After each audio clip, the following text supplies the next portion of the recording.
I know a lot of you probably want to travel around to your favorite cities, your favorite states, but you think it's just too expensive for you to afford. Well, in this video, I'm going to give you guys some tips and tricks and show you guys exactly what to do to make it very affordable so you can visit your favorite place. If you do a quick Google search and type in flights to California, for example, it's going to give you websites with a whole bunch of advertisements for flights to California. Now, sometimes this is the cheapest way to go, sometimes it's not. One of the cheapest ways to find airfares is to head on over to your airfare carrier, which in this case is Spirit. You can go to spirit.com, put in the date, put in 1 adult, 2 adult, how many children, the date you want to return, all of that.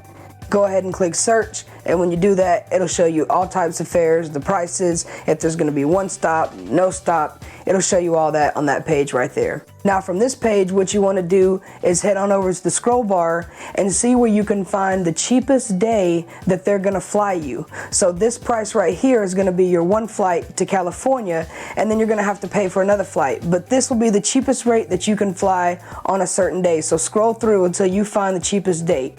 And then once you find the cheapest date here, then you'll go down to the bottom, find the cheapest rate for your flight back from California to Atlanta, and that'll be your round trip price total.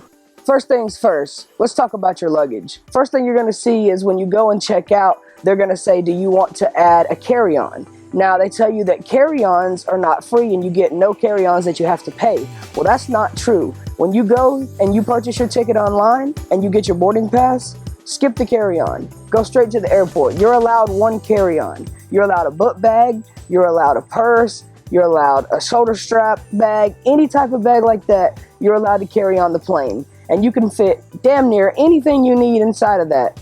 I like to fly Spirit. That's really, really cheap airline. Probably the cheapest airline. That and Frontier are one of the 2 cheapest airlines you can get. Does it mean your pilots are cheap? No, they still have to go through school. They still have to get their license. They still have to know how to fly the plane. All it means is that your aircraft is not going to be fancy. It just means that they're going to get you in the air and take you to your destination. Now, I've flown with Spirit and Frontier plenty of times, and every time I've gotten there safe. I've never felt concerned. I've always been treated with respect, and the fares have been more than affordable.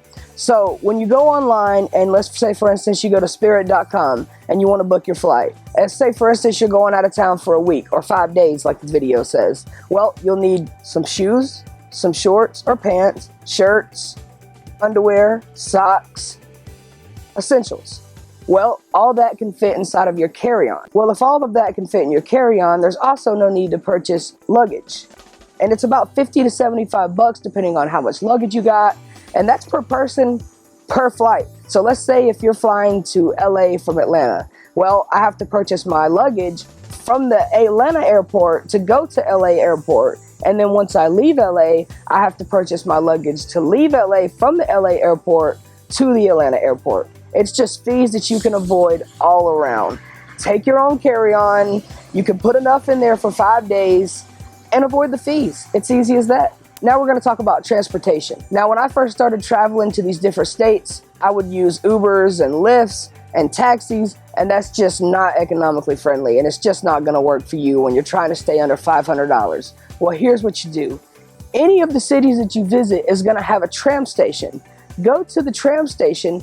It'll have a map, and it'll show you where they're going, where you could go, where you're at, all of that information, and it's cheap as all get out. If you go to California and you hop on their tram station, you could go around anywhere in California, downtown LA, Santa Monica Boulevard, Hollywood, anywhere you want to go for like $1.15. And if you're a senior citizen, you could do it for 65 cents.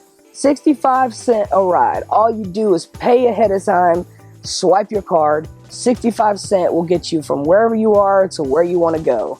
65 cents versus what? $15, $20, even $30 to $50 for an Uber ride, depending on how far. I've paid as much as $80 for an Uber XL just to take me 15 minutes down the road. That's just not worth it. If you want to get around cheap, you need to use the train system. Now let's talk about where you're going to stay. Well, we all know hotels can get really, really expensive, but sometimes you can find a good deal. Well, the first thing you want to do is go to Airbnb.com, sign up, and find an Airbnb, because most of the time that's going to be your cheapest route.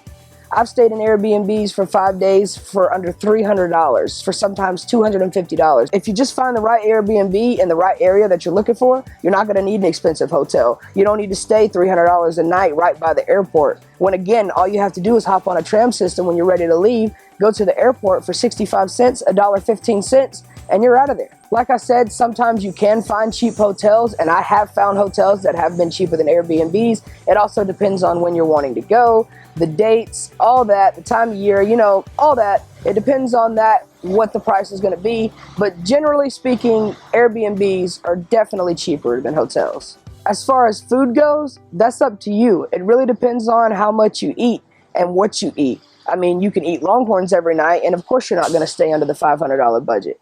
But if you go to McDonald's, if you go to Taco Bell, you could go to Zaxby's, you can go and buy groceries, which is the most cheapest thing you can do. You can stay under that $500 budget. I mean, you don't need to go eat Longhorns all the time. If you were at your hometown, you wouldn't be eating Longhorns every night, and you're trying to travel under a budget, so why would you eat Longhorns every night anyway? Well, guys, I hope this helped you out so you could travel for a budget of under $500. That's insane, but most people think it's not possible. It's more than possible. I've done it multiple times. I've flown to California, I've flown to Colorado, I've flown to Florida, I've flown to multiple places, and you can too for under $500 for 5 whole days. I hope this guide has been helpful for you guys, and I'll catch you in the next one.